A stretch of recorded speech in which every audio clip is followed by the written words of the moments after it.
ആദ്യമായിട്ട് നമ്മുടെ ഇടയിൽ തന്നെയുള്ള നമ്മുടെ പ്രിയപ്പെട്ട സംഗീതജ്ഞ കൂടിയായിട്ടുള്ള ശ്രീലത ടീച്ചറുടെ പ്രാർത്ഥനയോടുകൂടി ആരംഭിക്കും. ടീച്ചറെ സ്നേഹപൂർവ്വം ക്ഷണിക്കുന്നു.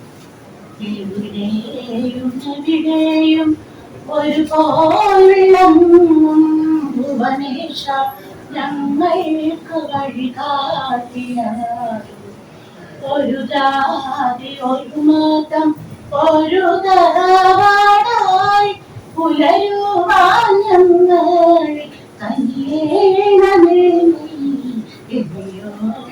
നാടിന്റെ നന്മയ്ക്കായെന്നും പണി ചെയ്യാൻ ഞങ്ങൾക്ക് ശക്തി തന്നാലും ഇസ്ലാമും ഹിന്ദുവും ക്രിസ്ത്യാനുമെല്ലാം ഈ നാട്ടിലൊന്നെന്ന സത്യത്തെ കാണാൻ അല്ലാഹുവാൻ വിശ്വം ഭരിക്കും അങ്ങിന്നു ഞങ്ങൾക്കു കാഴ്ച തന്നാലും സമുദായ കടലിലെ തുള്ളികൾ ഞങ്ങൾ സമുദായ നന്മയ്ക്കായി ജീവിക്കുവാനും ഒരു നാളും ഇടിയാതെ നിന്നെ സ്മരണയിൽ കഴിവാനും മരമേറിയാലും.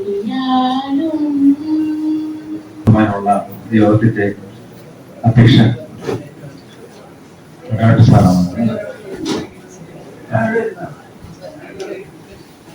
ഇവിടെ ഉദ്ഘാടനം ചെയ്യുന്ന ശ്രീ നീലകണ്ഠൻ സാറ്, ഏറ്റവും സ്നേഹമുള്ള സംസ്ഥാന ജില്ലയിലെ നേതാക്കന്മാര്, ഏറെക്കുറെ കൃത്യമായിട്ടാണ് നമ്മുടെ പരിപാടി ഇന്ന് ആരംഭിച്ചത്.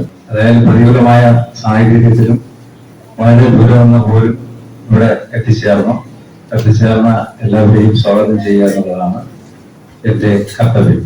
കേരള സ്റ്റേറ്റ് റിട്ടയർഡ്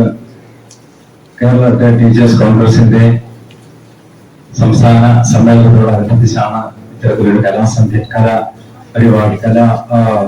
സാഹിത്യ സദസ് ഇവിടെ നടക്കുന്നു. നമുക്കറിയാം, നമ്മുടെ സംഘടനയെ സംബന്ധിച്ചിടത്തോളം വ്യത്യസ്തമായ തലത്തിൽ ചിന്തിക്കുന്ന ഒരു കൂട്ടം നേതാക്കന്മാരുള്ള ഒരു സംഘടനയാണ്. സാധാരണ ഇങ്ങനെയുള്ള കലാ സദസ്സുകൾ ഇത്തരം സംഘടനകൾ സാധാരണ നടത്താറില്ല. അത് നടത്തുന്നു എങ്കിൽ തന്നെയും അത് നടത്താൻ വേണ്ടി നടത്തുന്നു എന്നുള്ളതാണ്. അതിലുപരിയായിട്ട് എല്ലാ വർഷവും നമ്മൾ ഈ കലാ സദസ്സ് നടത്താറുണ്ട്. ഈ കലാ സദസ്സ് നമ്മളെ സംബന്ധിച്ചിടത്തോളം ഇതിൽ തന്നെ നമ്മളുടെ എല്ലാ വിഷയങ്ങളും കൈകാര്യം ചെയ്യുന്ന അധ്യാപകരുണ്ട്. അതുപോലെ തന്നെ സംഗീതവുമായിട്ടുള്ള വിഷയം കൈകാര്യം ചെയ്യുന്ന അധ്യാപകരുണ്ട്.